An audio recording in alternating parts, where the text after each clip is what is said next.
Hey everybody, Jabman025 here. Today I'm taking a look at my 148th Masquerade, the Gundam Avalanche Exia. This is a P Bandai kit, however, for North America it got a standard release. So you can find this at your local hobby shops. It's still expensive though. But you don't gotta pay shipping. Bonus. Anyway, this is basically your standard Exia with some tweaks and add-ons. First off, here on these vents on the front, they have these little yellow and blue add-on vents or add-on flaps. They fall out all the time. If you look at them wrong, they fall out. Glue them in there. These brackets on either side of the arm, there's bracket right around the arm. These are thrusters, I guess. They're not really used for anything. They're just there, and they look neat. They don't really hamper posing. They're just there. Backpack has an add-on with more of these clear cables. I thought they'd cheap out on this. Nope. It has these clear, semi-translucent cables, and those are neat. A backpack add-on.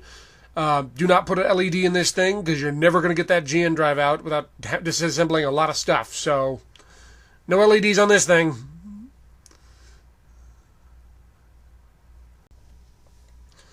Next are the shoulder brackets. These just kind of latch on top of the shoulder that's already there. It doesn't really look like it hooks anything, but it kind of latches itself around the mold. It never comes off. It's not loose and wiggly. There's no problems there. The only real issue with it is it's really big and bulky. And if you want to do a lot of fancy poses, it does kind of hamper that a little bit. We had on another beam saber, so now we're going to have 4 when all is said and done. And this shield on the side. I like the shield. Really well detailed, really nice look. It's got lots of movement, side to side, up, down, and pop out another thruster.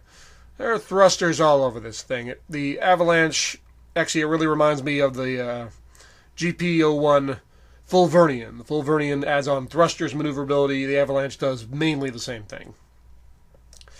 Leg and skirt add-on. Nothing on the side skirt. There never was in the Exia. Front skirts just get these little add-on pieces.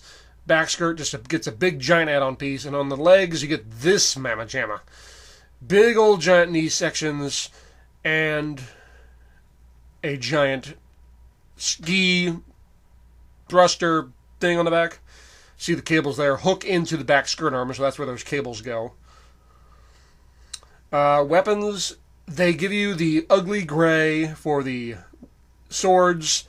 I hate the ugly gray. I repainted it silver. It was really cold outside. I'm just weird like that. Repainted the whole thing silver. Slap them on there. Looks a lot better than that ugly gray. Same old Exia weapons you got for GN swords.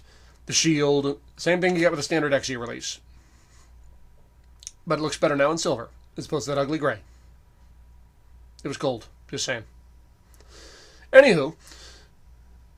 We also get beam sabers. I told you we had 4 blades. We got 2 short blades, 2 long blades, and 2 standard blades that don't go with the Exia. These are the regular beam saber blades you get with every other Gundam, but not the Exia. You also get an action base. This is included. This is the 2.0 action base in a sparkle green. Never seen a 2.0 in a sparkle green, but sure, whatever. Works fine, hooks in fine, and gets this thing included, like I said, completely included with the kit, which I'm all for.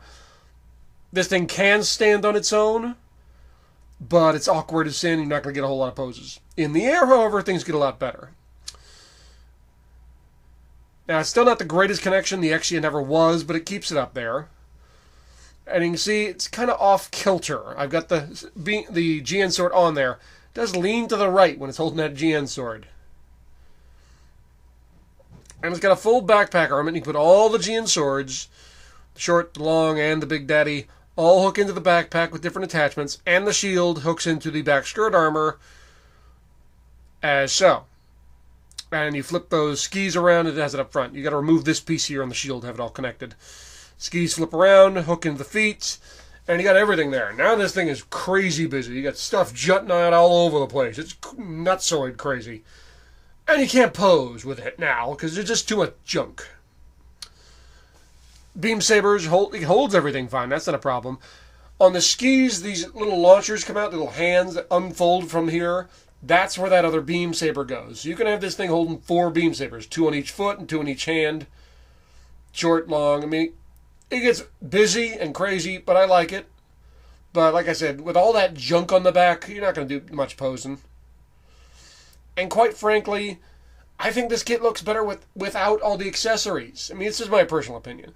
Posing this thing as is tricky, but not impossible. But with all that junk on the back, it just gets more trouble than it's worth. As is, you can get a lot of pose. I guess you could pose like this and then add stuff on. But there's just a lot of stuff going on with this kit. It's really, really, really, really, really busy. I've heard a lot of people say that this kit is a bad poser. It's not. Not a very good poser, I'll give you that. But you can get some nice poses with this thing. I mean, I like this forward launching, like it just launched into battle. It shows up on the scene. You see this big crazy looking thing. You're like, nope.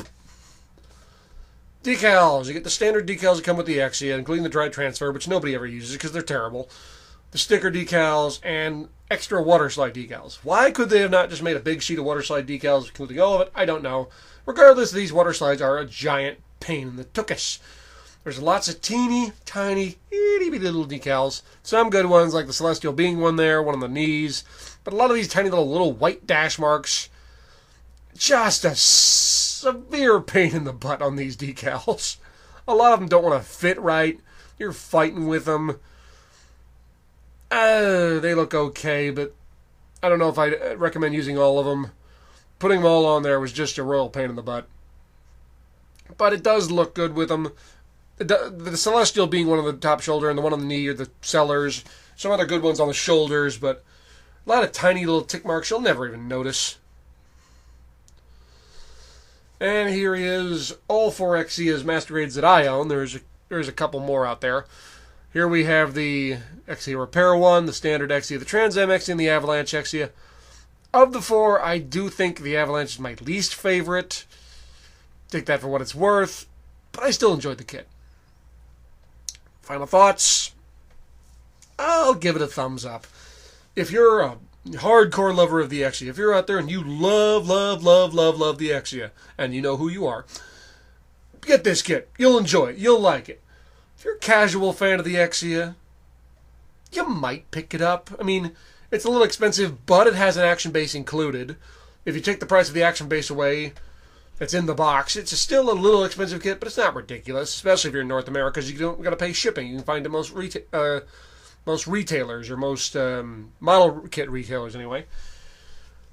But yeah, good kit. Just it's a little more problem with work. The decals are a pain. It's not a very good poser. It's got a neat look. I like all the thrusters. I like all the stuff that's going on. It's really, really, really, really busy. And there's a sense I have with this kit, man, this could have been really great. It's not. It's good. It's okay. But it could have been great. Well, guys, thanks for watching. I hope you enjoyed this review. I hope you found it informative. If you have any questions, please ask them. I will answer them as best as I can. Please stay tuned for more. I always got more reviews coming. And I will see you guys next time. Oh, and one more thing. It takes a little effort, but you can get this thing in some interesting poses. For example, I call this the slalom, or the downhill, or the high jump. Can't unsee it now, can you?